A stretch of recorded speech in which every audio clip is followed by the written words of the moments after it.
El Evangelio según San Lucas es el Evangelio de la misericordia de Dios, también conocido como Evangelio de la ternura de Dios. Comenzamos esta exposición ya hace algún tiempo con la parábola del Hijo Pródigo. En aquella parábola el Padre era una metáfora de Dios Padre que ama con misericordia a todos sus hijos. Después de haber visto que el Padre es misericordia, observamos cómo aquel Padre bueno actúa en nuestra vida mediante Jesús. Y la misericordia de Dios llega a nuestra vida de dos maneras fundamentales. Una es el perdón. Lo observamos en la narración de Zaqueo. Y otra es mediante la curación, el cambio de nuestra vida. Lo expusimos en el relato de la curación de los 10 leprosos. Después nos planteamos lo siguiente. ¿Y ese Cristo, este Jesús, que perdona y cura, dónde lo puedo encontrar? Evidentemente en muchos lugares, pero hay dos ámbitos privilegiados donde Jesús se hace presente entre nosotros. ¿Qué son? Los pobres. Cuando me acerco a alguien necesitado, me encuentro con Cristo necesitado. Lo comentamos mediante la parábola del buen samaritano. Pero también nos encontramos con Jesús de forma especial en la celebración de la Eucaristía. La Eucaristía es un encuentro personal también con el Cristo vivo que llega a nuestra vida. Lo explicamos explicando la parábola de los discípulos de Emaús. Surge ahora otra cuestión. Ciertamente Jesús resucitado se manifiesta en la Eucaristía y Jesús doliente muestra su rostro en los pobres. Pero para poder experimentar, para poder descubrir a este Jesús vivo en la Eucaristía y a Jesús doliente en los pobres, en nuestra vida necesitamos dos actitudes, sin las cuales nuestros ojos permanecen cerrados al encuentro de Jesús. Esas actitudes son dos. Una es la actitud de la humildad y la otra la actitud de la plegaria, la oración personal. Ambas son las actitudes que hacen posible que nos encontremos con Jesús cuando sale al encuentro de nuestra vida. Hoy comentaremos esa gran cualidad cristiana que es la humildad y lo haremos mediante una parábola ciertamente conocida por todos, la parábola del buen samaritano. Vamos a comenzar enmarcando esta parábola en el conjunto del Evangelio y también explicando lo que es realmente una parábola. Esa parábola está casi al final de la predicación de Jesús.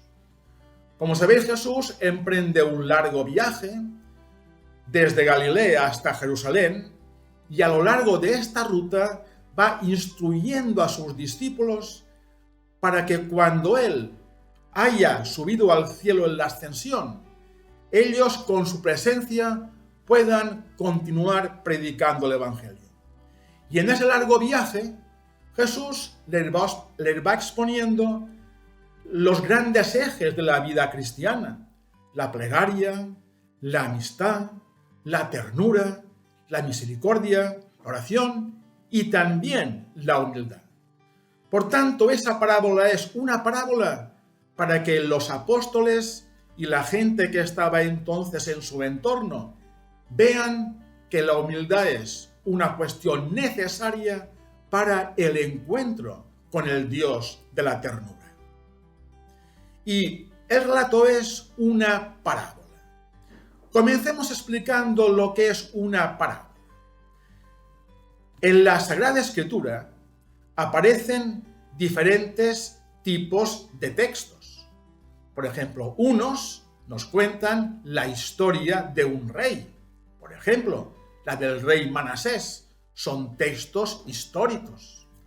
Otros textos nos hablan de leyes. Por ejemplo, el libro del Deuteronomio. Otros hablarán de cuestiones litúrgicas. Es el libro del Levítico. Pero también hay en el Evangelio diferentes estilos narrativos, diferentes géneros. Unos explican milagros, por ejemplo, la curación de los 10 leprosos. Otros explican plegarias, cuando Jesús enseña a los apóstoles el Padre Nuestro. Y otros son parábolas. ¿Qué hace una parábola? Es una narración que explica Jesucristo, en la cual compara dos cosas muy diferentes. Por ejemplo, el grano de mostaza, que es muy pequeño, con el arbusto de la mostaza, que es muy grande. Compara dos personas distintas, un fariseo y un publicano. ¿Y para qué hace esta comparación? Para que, viendo el comportamiento de dos personas muy distintas, una que es un fariseo y otra que es un publicano, saquemos una conclusión, que nuestra actitud ha de ser ante Dios, ha de ser la actitud del publicano. Por tanto, al ver esta parábola, pensemos que es ya una intervención de Jesús, una explicación de Jesús, para que la gente que le escucha, oyéndole, compare cómo actúa el fariseo y cómo actúa el publicano. Y saque una conclusión, que es esa: si yo quiero seguir a Jesús y encontrarme con el Cristo vivo, mi actitud interior ha de ser la actitud del publicano, la actitud de la humildad. Así pues, sabiendo lo que es una parábola, vamos a comenzar leyendo el texto del Evangelio. Figura en el Evangelio según San Lucas, en el capítulo 18, del versículo 9 al versículo 14. Vamos a leerlo despacio, intentando percibir cada una de las palabras en su sentido fonético. En aquel tiempo, Jesús se encontró con algunos que presumían de ser personas de bien y que despreciaban a los demás. Y Jesús les dijo esta parábola. Dos hombres subieron al templo con intención de orar. Uno era fariseo y el otro era publicano.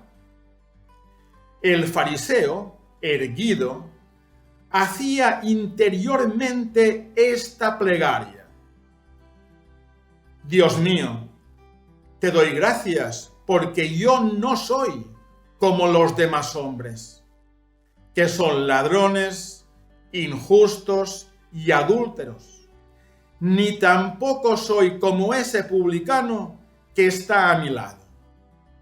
Pues yo ayuno 2 veces por semana y pago los diezmos de todo lo que poseo.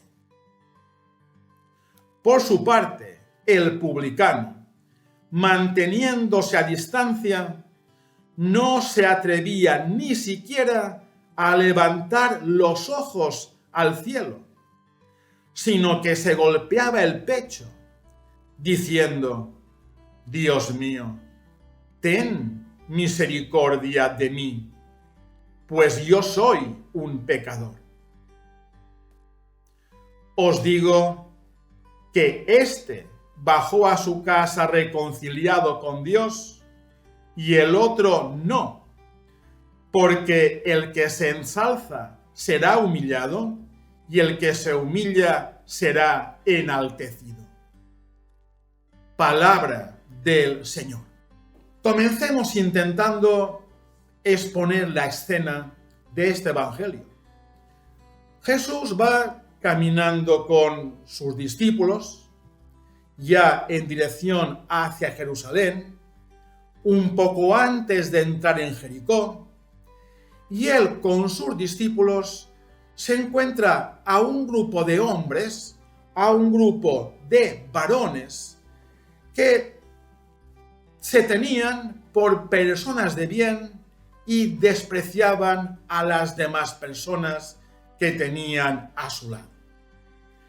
Jesús, oyéndoles hablar, debió pararse, mirarlos, y Jesús, acompañado de sus discípulos, les dirigió la lectura que antes hemos leído, a fin de suscitar en ellos la virtud de la humildad. Pensemos que bajo la mirada de esas personas que por el camino se encuentran con Jesús, estamos nosotros. Esta explicación de Jesús no iba únicamente para aquella gente del siglo I, también iba para nosotros, para que ahondemos en la virtud de la humildad. Y Jesús, ¿qué le dijo a aquellos hombres y que también nos dice a nosotros? Les dijo: 2 hombres subieron al templo a orar. En Jerusalén se levantaba el templo de Jerusalén. Era aquel templo el corazón del judaísmo. Es un templo, como nos cuenta la Escritura, que ya levantó el rey Salomón, un templo esplendente. Aquel templo tan esplendente, por el año 710 a.C., el rey Ezequías y un poco más tarde el rey Josías lo remodelaron para que fuera un lugar de oración más profunda. Aquel templo tan bello y espiritual, en el año 587 a.C., fue seriamente dañado. ¿Por quién? Por los babilonios, que invadieron Jerusalén y quebraron los muros del templo. Pero aquel pequeño ocaso del templo no fue para siempre, pues los hebreos, al volver de Babilonia, lo rehicieron, y por el año 515 a.C., otra vez lo consagraron de nuevo, como lugar de plegaria. Pero ¿qué sucedía? Aquel templo era muy pequeño, y un poco antes del nacimiento de Jesús, el rey Herodes el Grande decidió, para congraciarse con los judíos, decidió embellecer aquel templo de manera espectacular. Y fue el rey Herodes quien levantó el templo de Jerusalén. Era un templo realmente esplendente. Tenía diversas salas y diversos recintos. Pero pongamos atención en el recinto en el cual oraron esos 2 hombres. En el templo se entraba por un atrio que daba a un enorme patio. Aquel patio era un patio llamado el patio de los gentiles, y en aquel patio podía ir cualquier persona, incluso aquellos que no eran judíos. Pero aquel patio terminaba con un muro en el cual había una puerta que daba a un segundo patio, llamado el patio de los judíos. Aquel patio era infranqueable, es decir, desde el lado de los gentiles al lado de los judíos, para ir, había que atravesar una puerta, y aquella puerta únicamente podían cruzarla los varones de religión judía. y aquí que se llamara el patio de los judíos. Era un patio a cielo abierto. En aquel patio se veía siempre el cielo. Y allí, en aquel patio, los judíos, en la época de Jesús, los varones, iban allí a rezar. Podían colocarse en cualquier parte de aquel patio, porque era un patio grande. ¿Y qué sucedía en tiempos de Jesús? Los fariseos se ponían siempre en la parte delantera de aquel patio, mientras todos los demás, es decir, la gente sencilla, se colocaba en otros lugares de aquel patio sin ocupar la zona delantera. Dice el Evangelio: 2 hombres suben al templo a orar. ¿Qué hacen? Ambos atraviesan la puerta que da al patio de los gentiles, donde podía entrar cualquier persona. Después cruzan la puerta que únicamente podían cruzar los judíos, que les hace entrar en el patio de los judíos. Aquel que es fariseo se coloca en el patio en la parte delantera y aquel que es publicano se sitúa en la parte trasera. Pero ambos van con buena intención, van a orar. Y recordemos lo que es orar. Orar es presentarle al Señor aquello que hay en nuestro interior. Si es bueno, para que Él nos lo mejore. Si es deficiente, para que Él nos ayude a convertirlo. Orar es hablar con Dios de corazón a corazón, para que Él transforme nuestra alma y con eso transforme nuestra vida. Veamos ahora la identidad de cada personaje. ¿Qué es un fariseo en tiempo de Jesús? Observad, en tiempo de Jesús, Palestina, Israel, vivía una época histórica difícil y compleja. ¿Por qué? Estaba dominada por el Imperio Romano, un imperio pagano. También estaba gobernada por reyes propios, por ejemplo, como antes mencionado, el rey Herodes. Había habido algún pequeño terremoto, había habido una dura sequía, y aquella ocupación romana y aquella presión de los reyes judíos provocaba en la gente una enorme ansiedad. La gente vivía insegura, vivía con miedo, vivía con dificultad. ¿Y qué hacían los hebreos de entonces?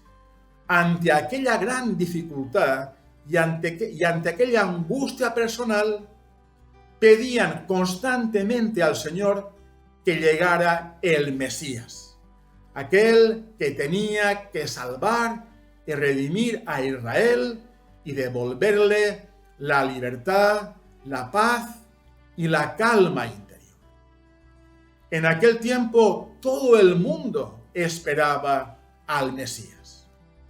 ¿Y qué eran los fariseos? Un grupo de personas que de una forma muy especial imploraban del Señor, de Dios, el advenimiento del Mesías, del Salvador de Israel. El pequeño problema está en la forma en que en líneas generales los fariseos imploraban de Dios el advenimiento del Mesías. ¿Y qué hacían los fariseos? Para pedir el advenimiento del Señor, hacían muchas prácticas piadosas de tipo externo. Es importante subrayar eso, Hacían prácticas piadosas de uso externo. Por ejemplo, manda la religión judía que antes de comer hay que lavarse las manos y antes de orar hay que lavarse las manos para purificarse ante el Señor. Evidentemente, basta con una vez. Pero ¿qué hacían los fariseos? Lavaban las manos varias veces para así poner énfasis en aquel rito de purificación. Por ejemplo, dice la Escritura, el sábado no se puede trabajar. Trabajar, ¿qué era entre otras cosas? Era, por ejemplo, no, para un fariseo, no andar más de 100 pasos en un sábado. ¿Cómo lo hacían? Si tenían que recorrer una larga distancia. Lo hacían del siguiente modo. Caminaban 99 pasos, se paraban unos segundos, luego caminaban otros 99, se paraban, luego otros 99. Y así nunca andaban más de 100 pasos, pero iban donde deseaban llegar. ¿Ves la cuestión? Los fariseos eran, a veces, un conjunto de estrategias para escatimar, burlar las leyes judías y dar apariencia de que eran personas muy piadosas. Nos cuenta el Evangelio que los fariseos solían rezar, por ejemplo, en las plazas o en las calles, en las esquinas, para que la gente les viera. ¿Y cómo rezaban? No como hoy, en silencio y recogidos, sino dando gritos para que la gente les pudiera oír. Su intención era buena, pues era una intención puramente externa. Eran personas que, en líneas generales, pensaban que hacer estas cosas, no andar más de 100 pasos, lavarse las manos varias veces, esto era una plegaria que auténticamente aceleraba ante Dios la inminente llegada del Mesías. Y ellos, los fariseos, haciendo eso, se sentían mejores, más perfectos que la gente corriente de su tiempo. Observad que la palabra fariseo, significa literalmente el que se separa, el separado. ¿De quién? De la gente normal. Ellos pensaban que vivían una fe muy por encima de la gente normal. Por eso sentían separados, fariseos, respecto de los demás. Una cuestión en la Escritura muy importante. Podemos hacer muchas cosas externas, incluso muchas cosas externas que la gente vea y tal vez que la gente admire por la heroicidad. Pero si en nuestra vida no hay una conversión de corazón, un cambio de nuestra alma, que nos haga mejores personas, personas más próximas a los necesitados, personas con más contacto personal con Dios, con más contacto amical con el prójimo, todo aquello externo que hacemos no es más que hipocresía y teatro mediocre. Eso es un fariseo. Por eso ellos se ponían, cuando iban al templo a orar, en aquel gran patio, se colocaban en la parte delantera, como separados de la gente corriente del pueblo, la gente normal. También presenta la Escritura un segundo personaje, un publicano. ¿Qué hace este hombre? Como el fariseo, cruza el atrio de los gentiles, donde podía entrar cualquier persona.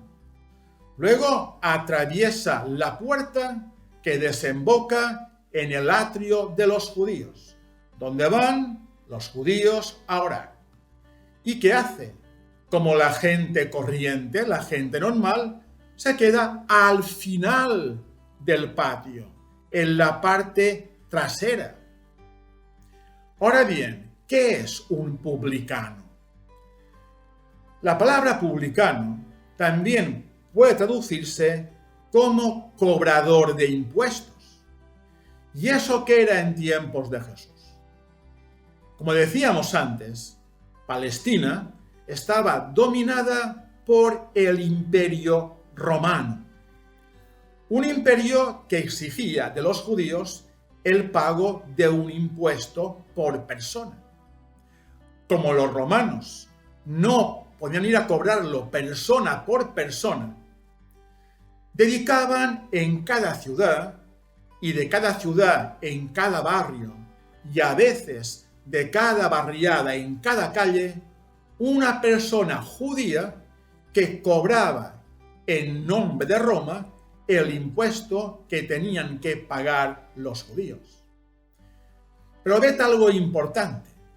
Esos cobradores de impuestos no tenían un sueldo que les entregaran los romanos. El sueldo se lo tenían que sacar ellos mismos. ¿Qué hacían? Por ejemplo, imaginad que a un publicano le corresponde cobrar los impuestos de una calle. Va a una casa y en aquella casa debe cobrar, por ejemplo, 10, lo establecido. Pongamos 10 denarios, lo establecido. Claro, de aquel cobro él también quiere ganar alguna cosa. ¿Qué hace? En lugar de exigir 10 denarios, 10 monedas, exige 12. 10 que envía al imperio y 2 que se queda él. ¿Qué sucedía? Que podía pasar que hubiera familias que no pudieran pagar aquel impuesto. Entonces, ¿qué hacía el publicano? Coger a un hijo, a 2, a la esposa y venderlos como esclavos. Y con aquella venta satisfacían el impuesto a pagar a Roma más aquello que tenía que recibir el publicano. Eso está mal hecho. Es una traición contra su pueblo. Por eso los fariseos eran odiados por la gente judía. Eran despreciados por los judíos. Les tenían por colaboracionistas con el dominio romano. Y muy a menudo no les dejaban entrar en las sinagogas. Recordemos que una sinagoga era el lugar donde se reunían los judíos también para orar los sábados. Por tanto, ¿qué le sucedía a ese publicano que iba al templo a orar? Entraría con notable vergüenza. Sabría que la gente que está en el atrio de los judíos le desprecia por mala persona, por cobrador fraudulento de impuestos. Sabría también en su interior que Dios está descontento con él, porque como cobrador de impuestos seguramente fraudulento, a veces ha cobrado más de lo que corresponde. Observad la contraposición. El fariseo entra en el atrio de los judíos con la certeza de su superioridad externa en la fe respecto de cualquier otro hebreo. ¿Qué hace el varón publicano? Entra en el mismo atrio con la conciencia interior, no exterior, interior, de su maldad y perfidia personal. Y ahora observemos cómo es la plegaria que cada uno entona hacia el Señor. Observad lo que dice el fariseo. En la Biblia está escrito con una interjección, o sea, con un signo de admiración. Indica que el fariseo entona eso en voz alta para que la gente pueda escucharlo, la gente que está a su lado, y pueda admirarse de la bondad que tiene. Dice el fariseo: Dios mío, te doy gracias porque no soy como las demás personas, que son ladrones, injustos y adúlteros, ni tampoco soy como este publicano. Yo ayuno 2 veces por semana y pago los diezmos de todo lo que poseo. Me centro en 2 cuestiones. En tiempo de Jesús, un judío que quería ser piadoso ayunaba 1 vez cada semana. En cambio, un judío fariseo hacía ver que ayunaba 2 veces por semana. Habitualmente en Israel se pagaba en el templo el diezmo. ¿Y eso qué es? De aquello que tengo, entrego el 10%. Evidentemente los pobres no podían hacerlo, pero los fariseos se jactaban de hacerlo, incluso en cosas especialmente nimias y pequeñas. Por ejemplo, pagaban el diezmo del perejil. ¿Y eso qué significa eso? En una rama de perejil hay varias hojas. Pongamos que haya 10. ¿Qué hacía un fariseo? Cogía el 10%, es decir, una hoja, la arrancaba y la entregaba en el templo como tributo. Además, lo hacían de forma ostentosa, con una gran escrupulosidad. Pero no tenían preocupación por la gente que sufría. Como no podían tocar sangre, nunca se acercaban a auxiliar a un enfermo o a un herido. Como no podían hablar ni tocar a desconocidos, nunca se acercaban a tocar a un indigente o a ayudarle. Eran un clan aislado del resto de Israel, que se preocupaba únicamente de su vida personal. Para ellos lo importante era lo externo y además que la gente lo viera. ¿Cómo es la oración del publicano? Observad, dice eso. El publicano está en la parte trasera del patio, como generalmente la mayoría de hebreos que no eran fariseos. Y observad la forma en que ora. El publicano, manteniéndose a distancia, o sea, en la parte trasera de aquel patio, no se atrevía ni siquiera a levantar los ojos al cielo. Como decía yo, aquel patio estaba descubierto, se veía el cielo. Él se agacha y no se atreve a mirar el cielo. ¿Por qué razón? Porque ellos sabían que en el cielo residía el Señor, sería la grandeza de Dios. Y aquel publicano sabe que Dios ve su interior y él sabe que su interior está corrompido porque es un personaje que es un cobrador de impuestos fraudulento, se avergüenza de su pecado. Este avergonzarse subraya que es un hombre que ante el Señor se arrepiente. No a gritos para que lo oigan los demás, que con su actitud ante el Señor, que le ve desde el cielo, él se muestra como una persona arrepentida. Además, se golpea el pecho. En tiempo de Jesús, ¿qué significaba eso?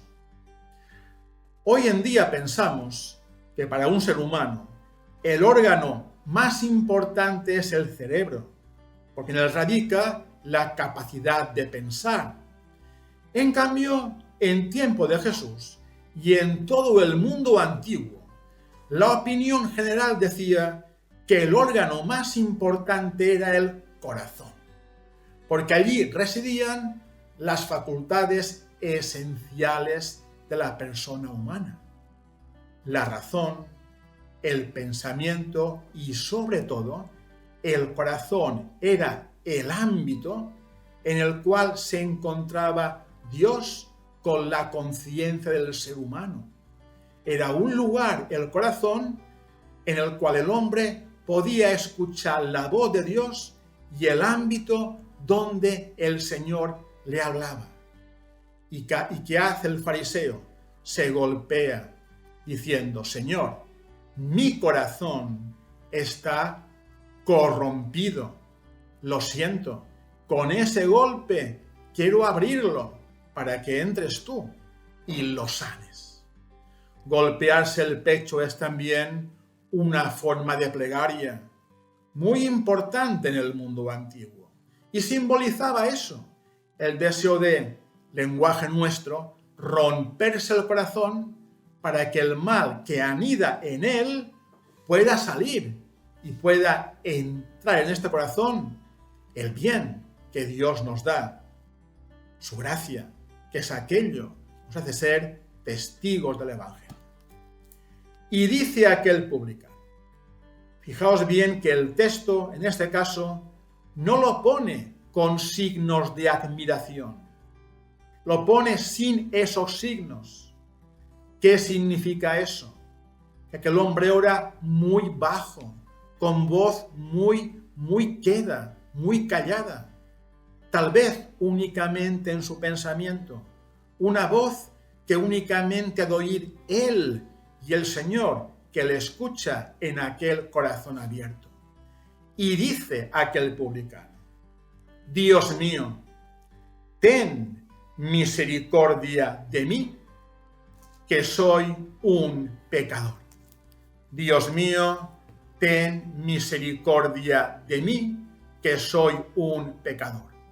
Ciertamente es un pecador.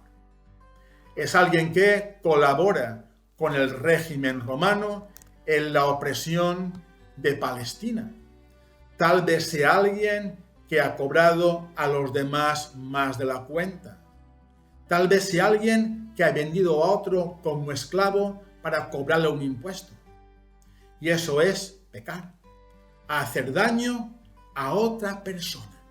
Se siente pecador, distanciado de Dios. No porque la gente le odie o le desprecie por ser publicano, no, sino por aquello que él siente que ha hecho mal. Soy un pecador. Pero observadlo bien, él ha sido suficientemente valiente para golpearse el pecho, para romperse el corazón, simbólicamente, para querer sacar de su corazón la maldad que lo entenebrece y así pedir a Dios que la presencia de Dios entre en su corazón. ¿Y cómo lo hace? Dice: Señor, soy un pecador, dame tu misericordia, dame aquello único que puede salvarme, tu misericordia. Recordemos una vez más lo que significa la palabra misericordia. Es una voz castellana, misericordia, que procede del latín y es la suma de 3 palabras latinas. La primera, miser, significa pobre. De aquí el castellano miserable o miseria. Corda significa en latín corazón. Y dia es una contracción del verbo do, das dare, significa dar. Uniendo esas palabras nos sale lo que significa la voz misericordia. Significa eso.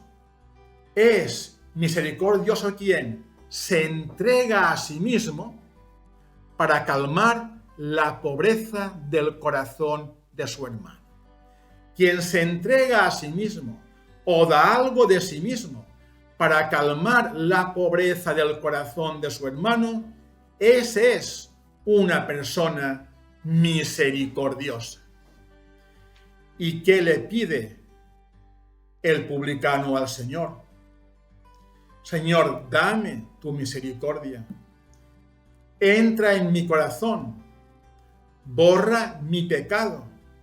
Hazme mejor persona.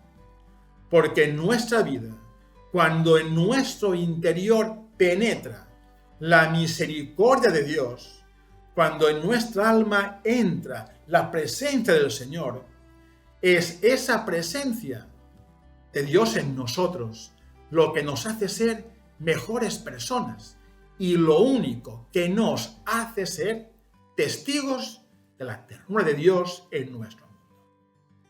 Aquel hombre se lo pide al Señor. Y ve la conclusión que Jesús extrae ante la gente que le está escuchando. Dice Jesús, leámoslo otra vez, dice: os digo que el publicano bajó a su casa reconciliado con Dios. Os digo que el publicano bajó a su casa reconciliado con Dios y el fariseo no. Porque ahora, ¿qué significa reconciliarse con Dios? Significa querer comenzar en mi vida un camino que me lleve a hacer el bien. Se reconcilia con Dios aquel que emprende una senda que le transforma en mejor persona y en persona más solidaria con su prójimo. ¿Qué le ha pasado al fariseo? No se ha roto el corazón, no ha abierto el corazón al Señor. Le ha contado cosas externas que todo el mundo ve y mucha gente ya sabe que es puro teatro. Como aquel fariseo no le ha abierto el corazón al Señor, Dios no ha podido entrar en su alma. Por eso no tiene esta fuerza, esta gracia divina para dar del Evangelio un testimonio. Hace cosas externas, pero que a él no le cambian para nada. ¿Qué ha hecho el publicano? Ha abierto su corazón al Señor. Él le ha entregado su gracia, su presencia, la presencia de Dios en su alma. Y con aquella presencia de Dios, él puede otra vez recomenzar la senda del bien, convertirse él en mejor persona y como consecuencia de eso, ser alguien más solidario con su prójimo.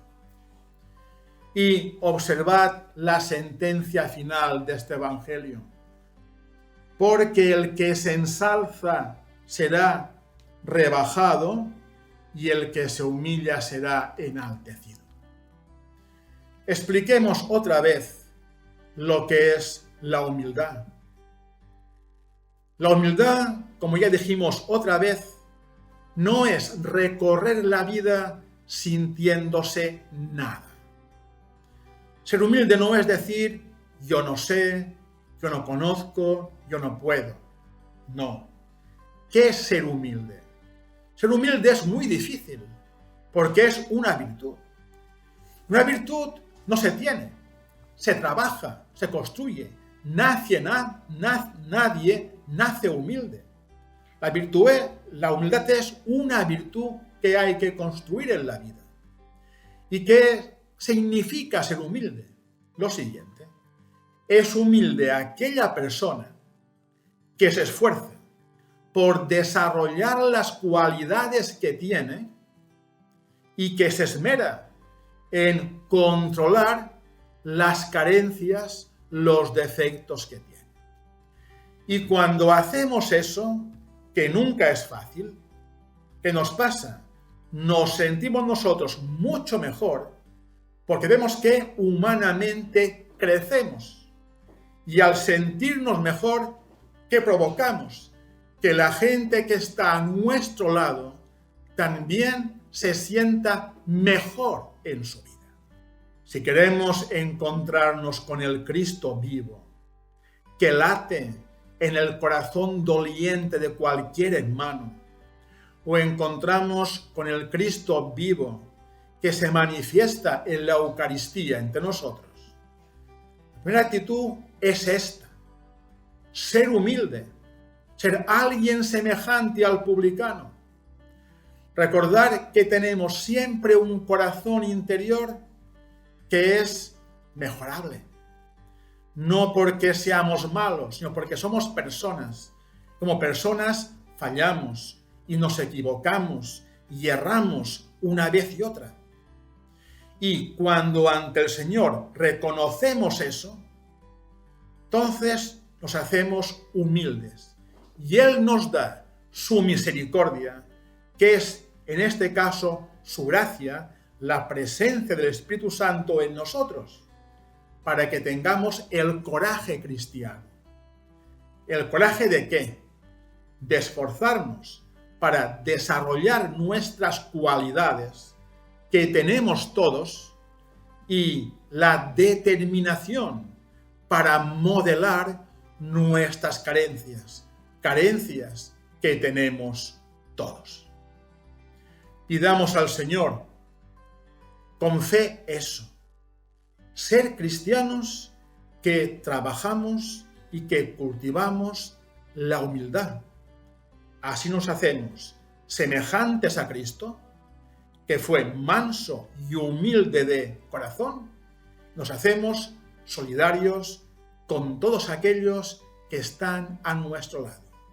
Porque eso es, entre otras cosas, lo que consiste la vivencia del Evangelio y sembrar la palabra de Dios en nuestro mundo. Que Dios, con su gracia, nos ayude a plantar la voz del Evangelio en el corazón de nuestro mundo y en el corazón de cada hermano nuestro.